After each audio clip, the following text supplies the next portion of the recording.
Here's the rewrite as a continuous voiceover script, timed for roughly 9 minutes. There's a headline racing across Filipino TikTok right now. 6 days old and still climbing.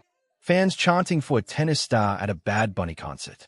But that headline is the smallest part of a much bigger story. And to understand it, you have to start somewhere nobody's talking about. A small wooden house.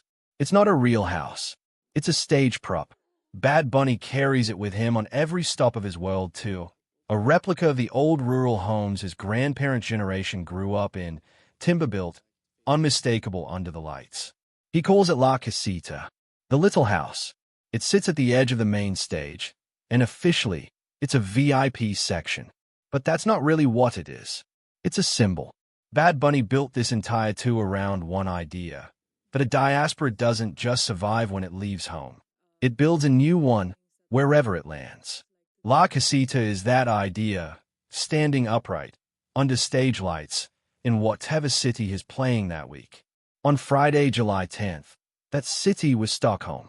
And inside La Casita, dancing, was a 21-year-old Filipina named Alex Eala. 5 days before that night, she had walked off center court at Wimbledon to a standing ovation. She'd just lost in the round of 16, a brutal 3-set battle she was supposed to win. And the crowd stood anyway. Because in that loss, she'd become the first Filipina in history to reach the 4th round of a Grand Slam.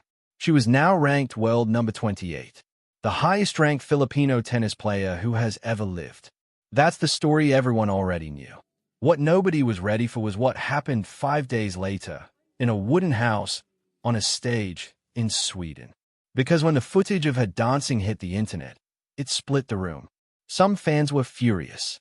There's an old, quiet current in sports culture, inherited, not universal, but real, that says a loss earns silence. That the correct response to heartbreak is discipline, monastic focus, not a party. And then, other fans pushed back hard. One comment, reprinted by the Manila outlet radar.ph, put it simply, she's 21. Let her live. Balance is the key. Here's the thing about that fight. The numbers already settled it before it even started.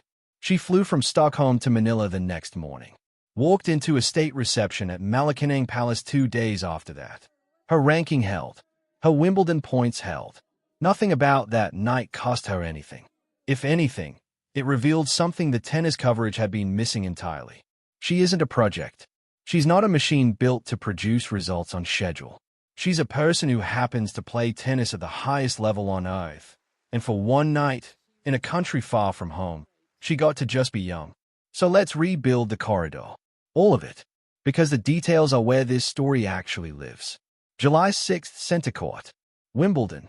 Eala is up a break in the 3rd set. Then it slips. Jasmine Paolini claws it back. Takes the set 6-3. Eala shakes hands. Waves to the crowd. And the crowd stands anyway. Wimbledon's own account posts the clip that afternoon with one line. A standing ovation from center court. 4 days pass. On the 5th, she's in Stockholm, walking into Strawberry Arena for night 1 of the tour. Now picture the room she walked into. Bad Bunny's whole album, this whole tour, is one long argument about the diaspora, his people, scattered across the world, carrying Puerto Rico with them wherever they land. And there, inside his symbol of that idea, was a Filipina from a country with nearly 11 million people living overseas. 2 diasporas that understand exactly what it means to carry a homeland in your chest, meeting by accident inside a wooden house on a stage in Sweden.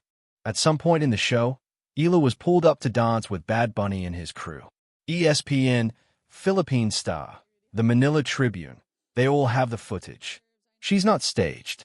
She's not a plant. She's a 21-year-old at a concert, moving in and out of frame in a party dress, having the time of her life. And she had no idea someone was filming all of it. Her name is Mayumi Toribio, a Filipina content creator on vacation in Sweden who happened to score tickets. In an interview days later, she described the exact moment she realized who she was looking at. At first, she thought it was just someone who looked like Alex Eala, because nobody expects to see her in a party dress instead of tennis whites. Then it clicked, and from that second on, her camera never left her. That's how, without either of them planning a single second of it. The footage that would circulate across 2 continents by morning came to exist. Now here's where the story actually turns. The next day, Eala, world number 28, 5 days removed from a Grand Slam heartbreak, direct messaged a stranger on Instagram, asked if she could use the clips. And Toribio described the tone of that message in one word. Bakeda. It's Tagalog for your people, your crew, chosen family. She said it sounded like a message from a friend back home. That one word is the whole story. Because everything that followed, the trending clip, the hero's welcome at the airport, the presidential citation 2 days later, all of it only means something because the person underneath it never stopped being that reachable. Still the kind of 21-year-old who slides into a stranger's DMs the morning after a concert and just sounds like a friend. She posted her own edit that same day, captioned it in Spanish, her third language, after English and Tagalog, built from her training years in Mallorca. She didn't translate it. She just let it sit there. While one is alive, one must love as much as one can. By July 12th, it had traveled everywhere. ESPN socials, Latin American fan pages, Filipino tennis TikTok. And on that exact same day, while the Stockholm clip was still spreading, Eala landed in Manila to a hero's welcome. Flowers, officials, strangers pressing bouquets into her hands at arrivals. The next day, Malacañang Palace. President Marcos hosted a formal reception, conferred a citation, called himself a fan, in his own words, and then said the line the room actually remembered. You never fail to remind everyone that you are Filipina. But the true voice in this story isn't the one from the palace. It's the one from the arena. Because Toribio was in the room before it was a moment. And near the end of her interview, she said something that now reads almost like a warning label for the whole internet age. The best content isn't always planned. Sometimes it's just being ready when the moment happens. That's true of the videographer. It's also, accidentally, true of Eala herself.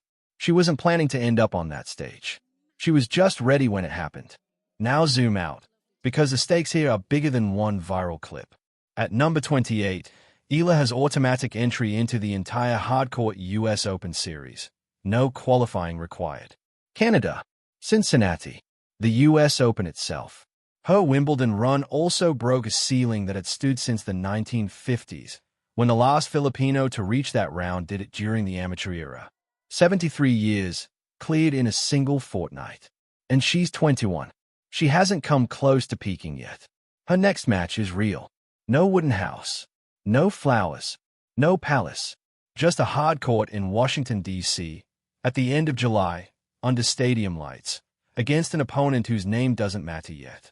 But don't forget how this started. Up a break. Third set. 3 games lost in a row. A standing ovation for a loss. That's the part of it nobody should skip past to get to the party. Because the concert, the citation, the airport flowers, none of it erases the fact that she is still, underneath everything, an athlete who came inches from a result that would have rewritten history completely, and fell just short. She's walked through rooms in the last 12 days that no Filipino athlete has ever been invited into. Center court, a stage in Stockholm, a palace, and in every single one of them, by every account we have, she's still the same person who messages a stranger and sounds like she's texting an old friend. Bakeda. That word is carrying more weight in this story than any ranking number ever could. She had a caption ready-made for the whole thing, and she left it exactly as it came to her, untranslate, for whoever was ready to read it. While one is alive, one must love as much as one can.